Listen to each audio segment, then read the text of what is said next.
um, what do you see yourself? Sorry, what do you see as your most significant role as an Indigenous person in Liaison? I think it varies from patient to patient and family, like what their needs are. But a big piece of it is providing clarity and communication, making sure everyone's kind of on the same page with diagnoses or understanding medical procedures, understanding the processes in the hospital. So usually communication is where we see the most impact, I guess, or like most widely appreciated impact maybe. Okay. So when you say communication, do you think like you stepping in when other person from your personal experience, when you step in when another person is trying to explain something to an Indigenous person, that sometimes can go south as well. Do you know what I mean? Just like I'm coming in, saying this in kind of regards to power dynamics. Like a patient could kind of feel like, oh, these guys are overpowering me by bringing more people in. Have you ever felt that? Sometimes I think that's where you have to have a good relationship or try to have a good relationship with the patient and family, so they feel supported. So usually, and sometimes it's because things are not going well, and sometimes it's because the doctor or the nursing staff don't want it to go badly. So they ask me to get involved early, which is helpful. Um, but then building that relationship with the patient and family to say, your doctor's coming to speak with you. Do you want me to stay in the room with you to help with any questions or support? And usually they say yes. Okay. And then part of it is that power dynamic. So they feel like they have an advocate in their corner if they need it. Okay. And the other part of it is just for when the doctor is finished and they leave, if that patient or family has more questions and they don't feel confident speaking up right away, they can ask me, I can ask the doctor, Okay. and we connect that way. So, when you say like you try to be in the patient's room at the time when the doctor's in, have you ever felt like it's like I'm pretty sure you would have like it's because you work by yourself as you said in Shelby's class, is it like really um, tiring to kind of advocate for all patients, all Indigenous patients by yourself? Do you feel that's like really tiring? Sometimes, for me personally, I am more of an extrovert and I get more energy from interacting with people and helping. But there is a point where the job is too big for one person and I can't see everybody. So maybe I'm addressing an emergency in NICU or maternity and someone needs help, my assistant's on medicine, I can't be there or they have to wait. Okay. So it is hard as one person. Yeah. Okay. So, can you tell me like what was your most challenging patient that you have ever dealt with? Like, I'm sure keeping the confidentiality and that part. Yeah. There's a few. I guess one I'm thinking of particular. She was a new mom. Well, actually, she's had other children, and she's having a baby. Baby was premature, so needed to be in the NICU for a while.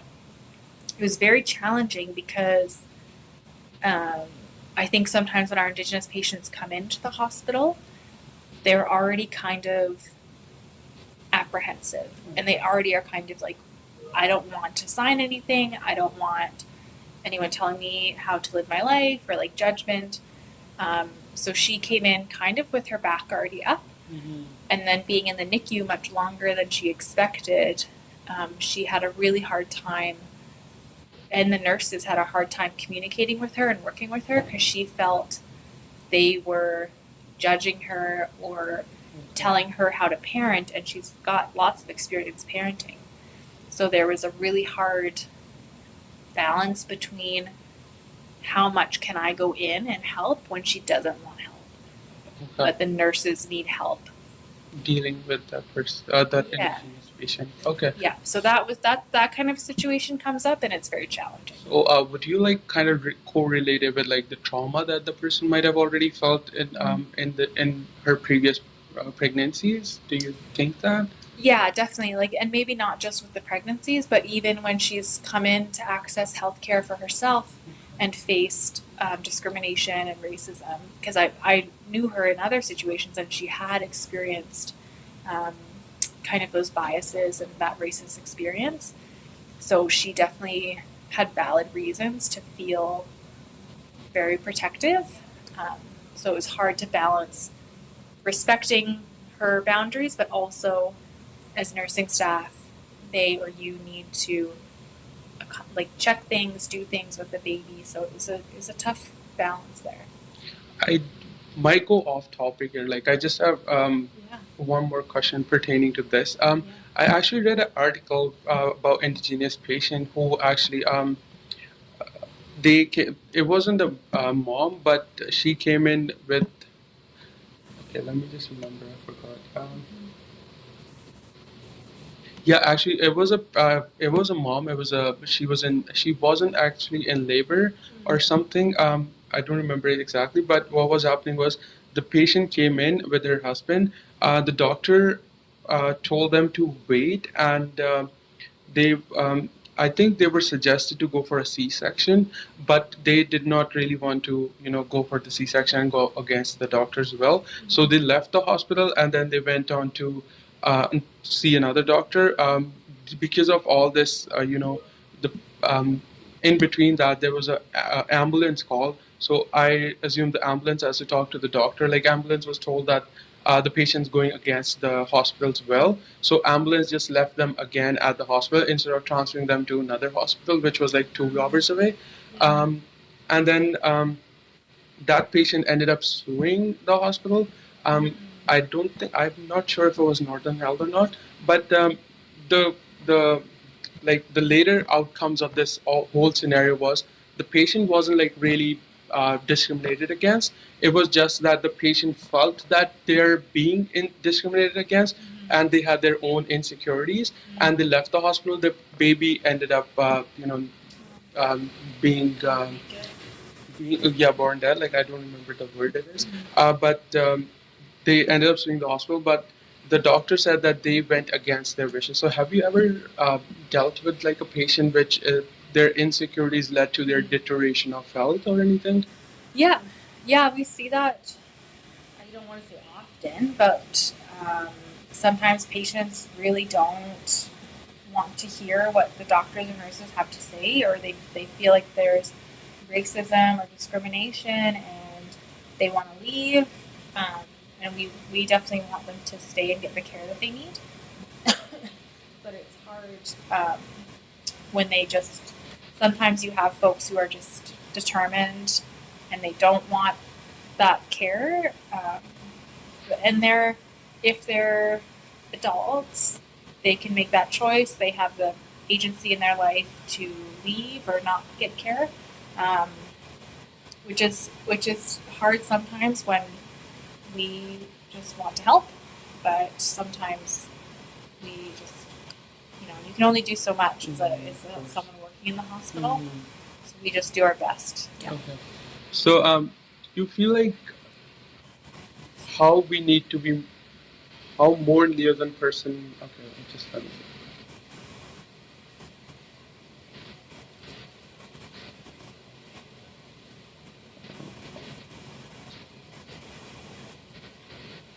Like, we need more people, like more liaison persons, as we're still lacking the connection between indigenous people and the healthcare setting. Like, they're still feeling traumatized.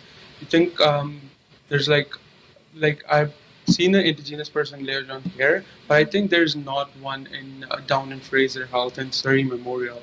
I checked with my um, friends who work down there. They said they don't have an indigenous person liaison, but one of my um, peers in the class, she's from indigenous nature. She said, sorry, indigenous culture. I don't know. I'm sorry. She said she was also looked really, with weird eyes when she went to emergency in Surrey Memorial. So I just feel like, do you think we're still lacking that perspective of liaison person? Yeah, definitely. Like our hospital, UHMBC is a regional hospital. We get patients from all of the north, and I was for a long time this is the only liaison for what is it, 260 beds. It's very inequitable. We know for sure in most hospitals, patients are still facing racism. It's a fact. Um, so to have only one person in our hospital is quite ridiculous. But I know that Indigenous Health, which is kind of a part of Northern Health, has been working very hard to expand programs, expand support, do really good education from top down. Well, we're here kind of going bottom up. So we are expecting for UHMBC to have 2 or 3 more Indigenous liaisons hired, hopefully within the next few months. Okay. And they are expanding the team in other ways too. So it's in progress, but there is still a lot of work to do. Yeah, for sure. Do you feel like there's some people who are just kind of like, pressing it down that we don't need it? Do you feel like there are some people still out there? I think so. I don't interact with those folks directly right now.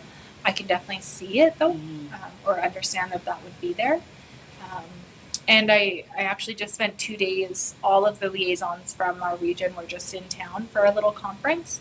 From what I've heard is others in different sites in Northern Health are experiencing a lot of pushback from management, which is unfortunate, whereas I feel here in our hospital, the relationships that I've built with our managers have been quite positive, and they've been very supportive and responsive. Okay, so what are your thoughts with your experience first? That some steps that could be taken to build like strong relationship with the indigenous population here in the northern. I think we're moving in a good direction. It's just a very slow process, but I think things like this, where educators are recognizing there's knowledge and support and education out there, if we can just invite it into the classrooms, start changing the curriculum, that's a great place to start. Because, a lot of folks who maybe are a bit older than us, they grew up in a time where residential schools were still a thing, and they didn't know about residential schools, and they didn't know about Indian hospitals. So it is a slow change, but it's a very strong stance. Okay, I just have one more question apart from the questions I had. So, sorry. When you talk about Indian hospitals, I just studied in the class that like Indian people, indigenous people were tested it on in in the previous time.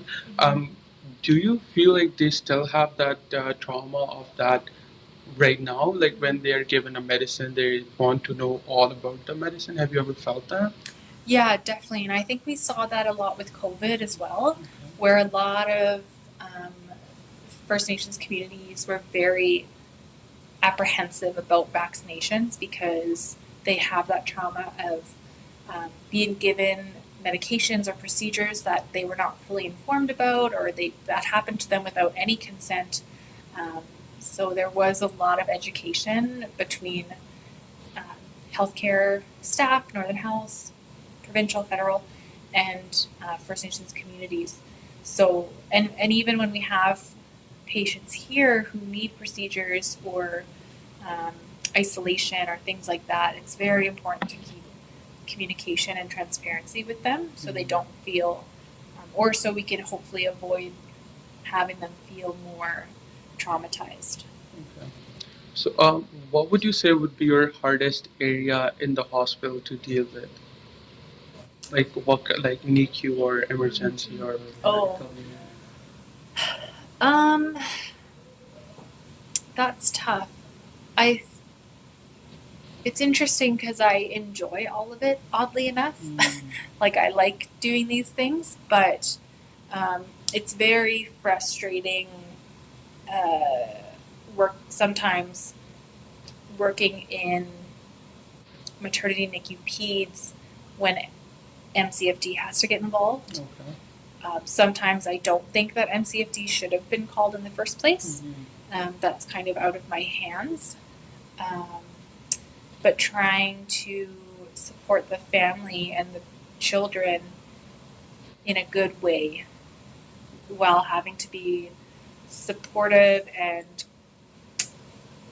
cooperative Okay. with agencies and legislation, but also pushing back and saying, actually, no, like, you don't have that right to do this, or, you know, I'm going to call in help for this because I don't think this is right. Those are really tough to see. So we try very hard to do that. Personally, for me, I don't have a background in healthcare, so I also can't look at like wounds and things. It really makes me woozy. Okay. So, on a personal note, like whenever there's like A lot of blood. stuff, I can't. Okay. I'm like, okay, I'll come back later. Like no. So, would you see would you say the effects of residential school, like, or the other trauma, basically, I would say Indian hospitals. I included residential school there because when you say the new when it's in the NICU, or when you have to call the social services on the mother, like, this is the trauma that the people have felt. Have you ever felt that in in a conflict where you were called in, and have you ever felt that like there's still that trauma that's previously they still have it? Oh, definitely. Yeah, definitely. I think,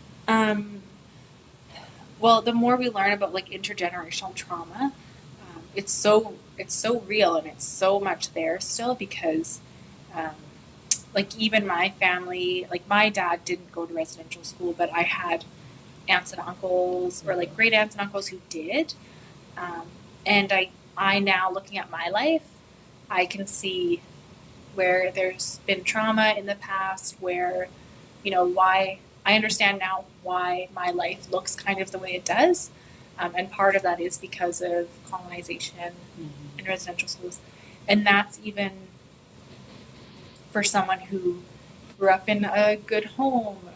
I had everything I needed. I went to university. I didn't face trauma myself, or wasn't exposed to any like traumatic events, and there's still lingering effects. Okay. So for someone to firsthand experience systemic, ongoing racism or discrimination in their life is a huge factor in how they access care, how they respond when they come here, or how they will react and what they need. So, yeah, definitely. So, have you ever felt like compassion fatigue that you take away from your job at the end of your shift? Yeah, definitely.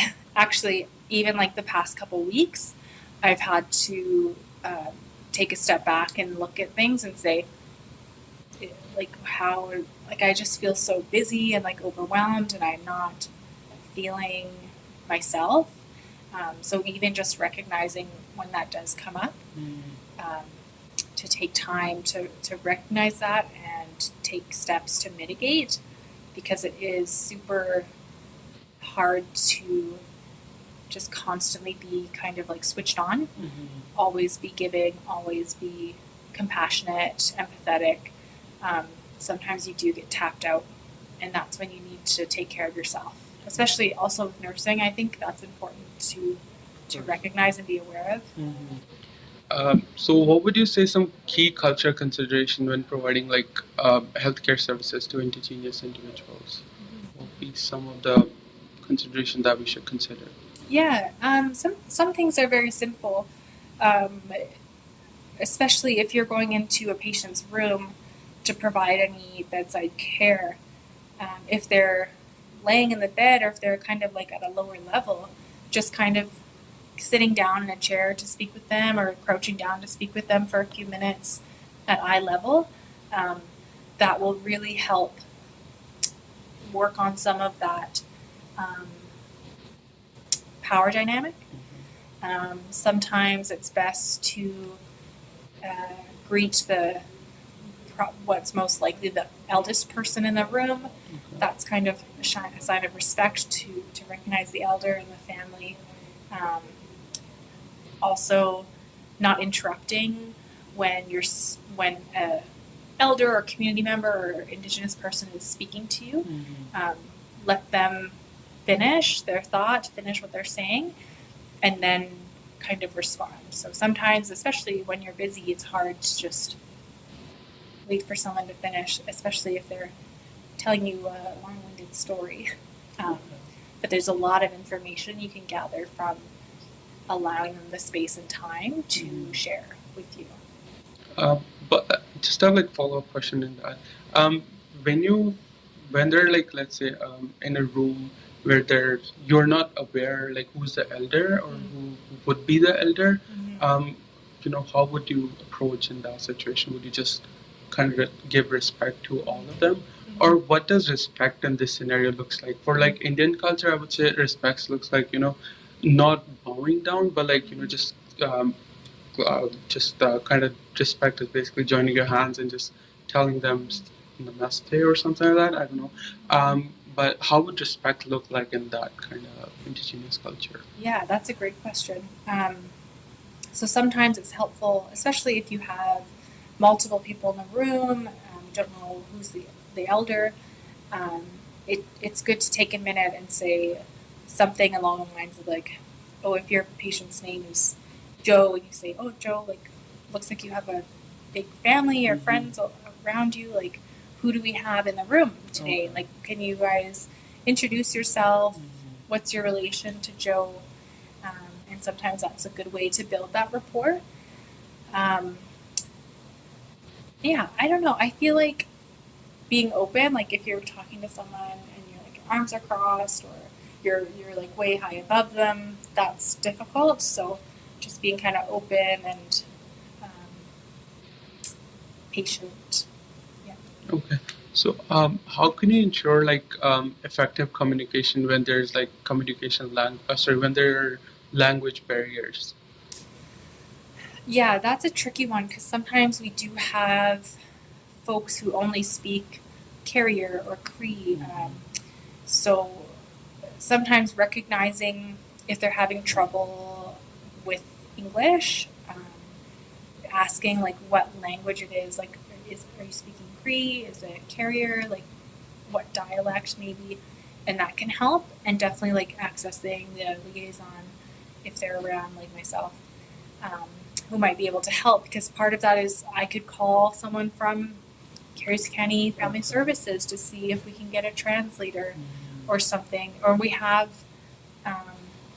like an iPad that wheels around with different languages. There's not a lot of First Nation languages, but that's helpful. Or sometimes that family member or that patient will have a family member who can translate, and that's very useful. Okay. Just having follow-up questions. So, when it comes to Indigenous population, like we see there's a lot of chronic illnesses that they face, like diabetes and all this. Do you feel like when it comes to educating them about these chronic illnesses, right? Do you feel like the interventions that we plan for them are helpful? Do they actually implement them in their lifestyle, or or if they do not, what would be like a good way to present themselves with the interventions that could be so they can understand and implement themselves? So, yeah, that's a good question. I personally don't know too much about healthcare going into community. I've never experienced that for myself, but I think anytime you're trying to find solutions or like help, it's good to go right to the community and say, what's it like here? Like, if I just come in and say, you guys should be eating more vegetables, like, why aren't you eating more vegetables? They could say, well, in the winter, like, our road doesn't get plowed. We can't get to the other community to buy fresh vegetables. They're also expensive, and some of us don't have the funds to always have that. So sometimes, especially with healthcare, people go in with really good intentions and really wanting to help, but if you don't understand that community or what that community, their barriers are, you could come up with the best plan in the world, but if that community can't access it, then it's not going to work. Yeah. Consultation, Okay. communication. So, what would you say are some common health disparities or challenges faced by Indigenous population in our region? Like barriers and Like health challenges, have you heard? challenges. Do you mean like accessing Um, healthcare or like medical things that they're facing? or just like I would, yeah, I would say access to care, or like their um, in yeah, I mean access to care would be one thing. Yes. I think a really big area field that I and others have witnessed as an issue is when Indigenous patients or any patients in Northern Health really need hemodialysis. Okay. That's a huge gap. Um, the dialysis units that are existing and are supporting patients right now are doing everything they can. But if your patient lives in a community where there's no dialysis, they have to relocate. So they might have to move their whole livelihood, everything that they've known their whole life, just to get a life-sustaining treatment. Or they have to drive 3 or 4 hours every couple of days for that treatment. It's really impactful. So just off the top of my head, I think hemodialysis is a big barrier. Okay. So that could be related to like diabetes, because that's kidney failure kind of connects to diabetes. Do you think that could be relating back to diabetes? I'm not sure, honestly. I don't know too much about diabetes, but I do see like our hemodialysis unit here and in the region is very busy. Okay. Yeah, super busy. That makes sense. So, what would you say would be like effective strategy of promoting health education within the Indigenous communities? Sorry, what was the first part? Effective strategies from promoting health. I think it's coming from a place of understanding and not a place of judgment. Understanding that a lot of our different rural communities and otherwise have different barriers, so their health might look different to someone else's. The Indigenous health team is actually working on a lot of education and planning to better understand like the connections within Northern Health and how we can do better to support our Indigenous patients and families. Okay. So, how would you say like healthcare providers? Okay. Who can healthcare providers contribute to like health promotions initiative that are culturally relevant? Like promoting their rituals or promoting their personal or traditional medicine. Do you think that could be like a health promotion strategy that we can kind of implement into the healthcare system? Yeah, definitely.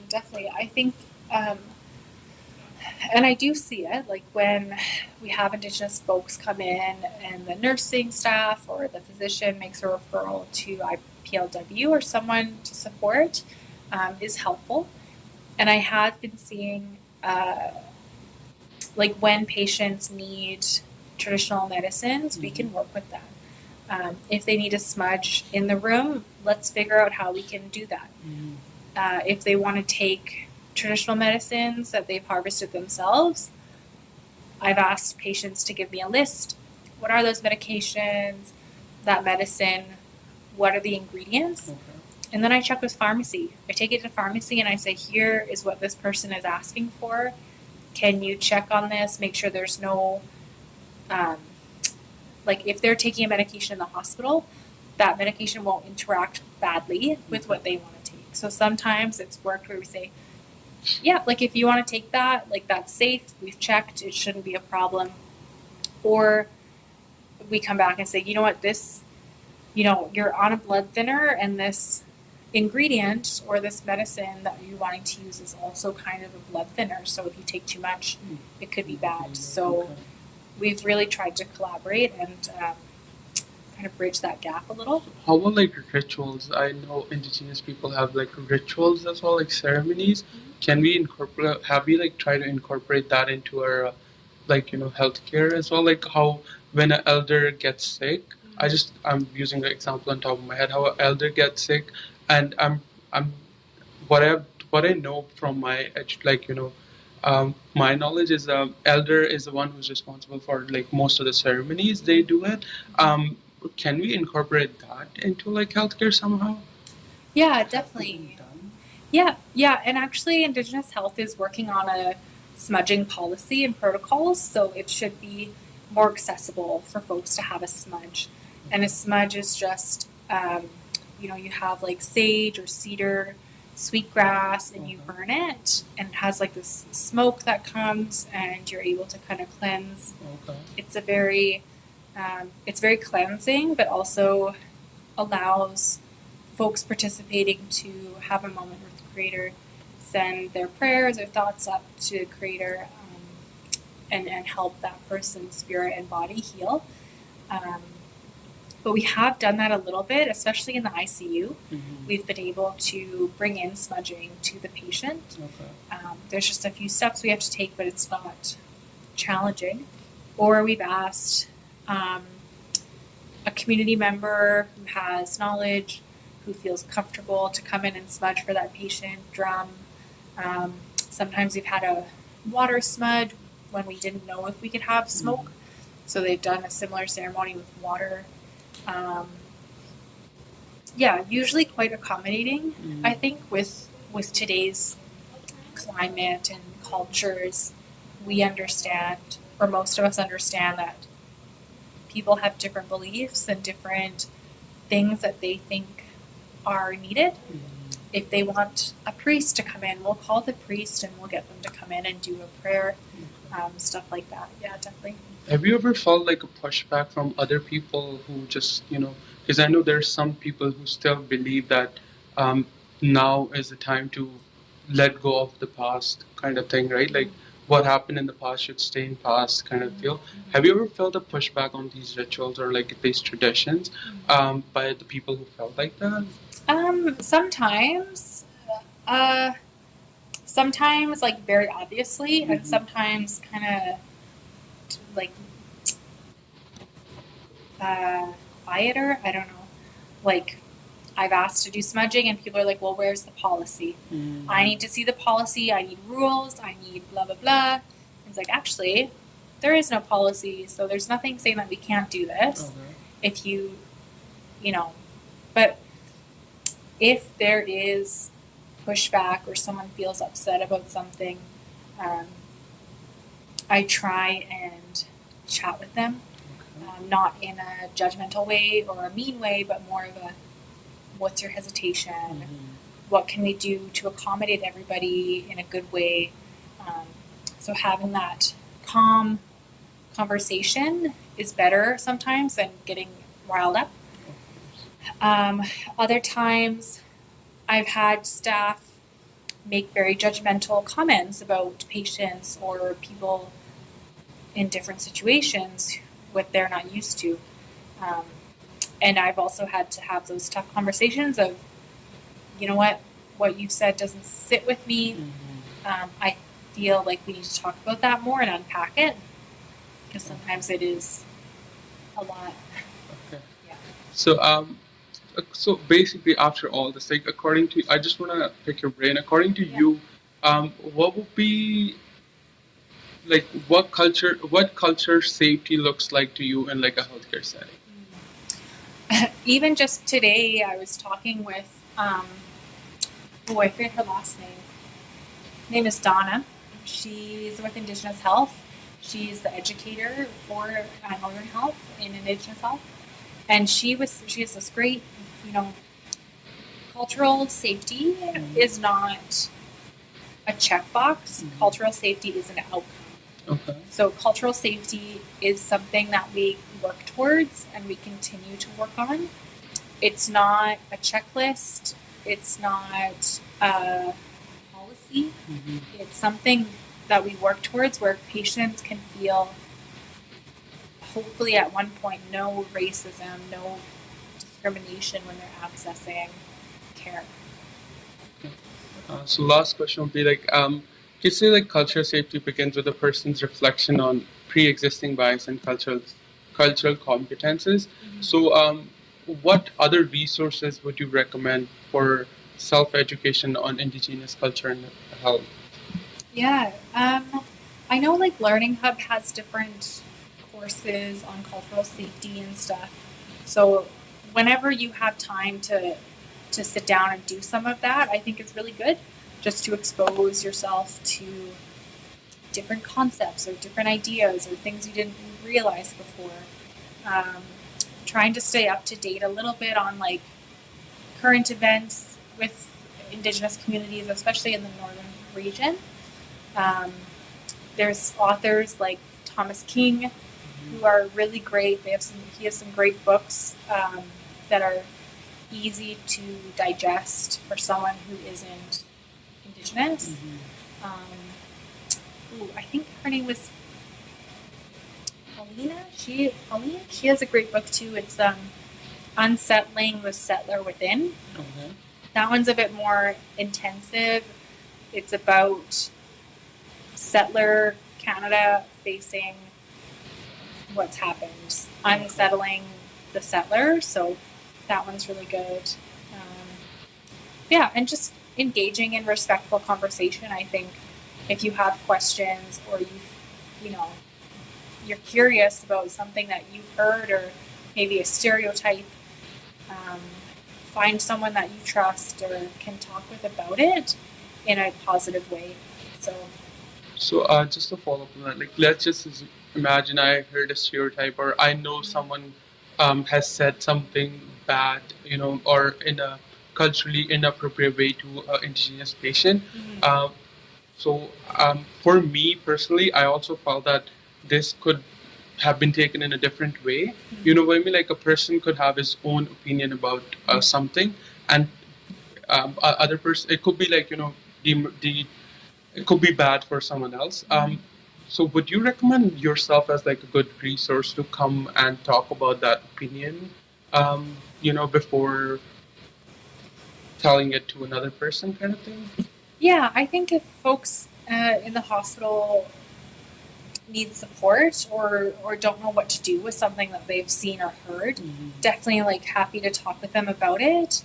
I think if you as an individual feel confident or safe enough to say, hey, like, I don't think you can say that, like, or I don't think that's a great thing to do, like maybe you shouldn't do that. That's great. That speak up culture, that like address it as soon as possible is best. That's hard to do though. It's a skill that you practice and get better at. It's taken me a long time to feel like I can stop and say, hey, like you can't say that. Okay. Like that's not cool. That's not okay. Or like if I'm not available or if the liaison's not available, speaking to your supervisor or manager and saying, I don't really know what to do with this. Like this is what I've seen and heard. I don't know where to go from here. That's fine too. I just have like one more question. That would be like, so see, I come from like a different, like an opposite part of the world kind of thing. So I am not very familiar with the Indigenous culture. I could say things that could be inappropriate because I'm very new at the learning curve of things. How would you feel like if let's say I've said something and then it's inappropriate in a way, how should you phrase the question? Would um, would this let me just rethink 1 second.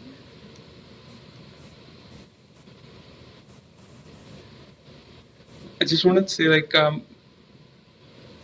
would it be like it when I talk to like let's just say you once I've said it out loud and someone has let's say told me that it's not a good way to deal with it, what would be like my how could I learn from that? I just want to like kind of implement that in my practice so I don't do that same mistake again, kind of thing. You know what I mean? Like, Yeah. if I'm making sense. No, that's a great question. Sometimes that's great to just tell someone that, like, if you have Indigenous patient and like a large family, or you know trying to build rapport with them, and you just say like, I'm not originally from Canada, like I'm still learning. If I, you know, do anything, please tell me, or like let someone know to tell me, and we can work on that. That's totally fine to just be like, you know, I don't really know all the things yet. Like I'm still a learner myself. For me, um, or if you do get feedback and someone says like, don't like what you said, or like you shouldn't have done it that way, um, it's okay to ask like, what should I have done differently?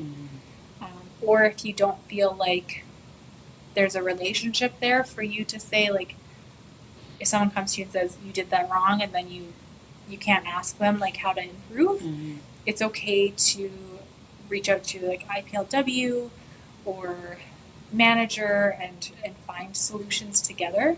Okay. Because yeah, I think like you don't know until you know. Like you don't know those things until you experience it. So it's okay to like make mistakes. I mean, unless you're going around being really mean and being racist to everybody, that's different. Yeah, but if you're just trying to do your job and have good intentions, and there's a mistake that happens, then that's okay. Okay. I don't think it's helpful when somebody comes with a question, or they say, hey, I don't really know if this term is appropriate or not. I don't think it's okay to be like, that's not okay, like how could you do that, you know, you can't do that, and I'm mad at you now, and there's no respect. I think, you know, come out with your question in a respectful way and say, I don't know if this is okay or not. And then hopefully you have someone who can say, let's talk about that. Like, this is a great opportunity for us to learn, in like a constructive, respectful way. Okay. Awesome. So basically just talk about it, and that won't be like breaching confidentiality in any ways, right? Like that. It depends, right? It's like if it's within your job at work, and something kind of goes wrong, and you ask your supervisor like, hey, I've got this family, this patient,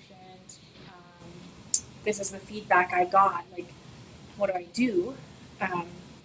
But if you're going like outside of work and having conversations, making sure that you have that confidentiality piece to not share too much about the family and what's going on for them. But I think like if you go outside of work and you debrief and say, I had a really tough day, you know, someone thinks I'm racist, like I don't know what to do about it. That's different. So, but just a follow-up question on that. If you're, let's just say, let's imagine I work today, or like, and my supervisor doesn't come until tomorrow, kind of thing, and they haven't worked on this patient, they were just in my shift, kind of thing. Would this still be like if I talk to my supervisor about them? Would you still feel like it could be like a breach of confidentiality? I mean, I don't think so. But also, I'm not actually a Northern Health employee, so check the policy or check with your educator or manager. But I think it would still be okay if you went and even if you didn't share too much information about the name or whoever, just say, I had this patient yesterday, you know, this is kind of what happened.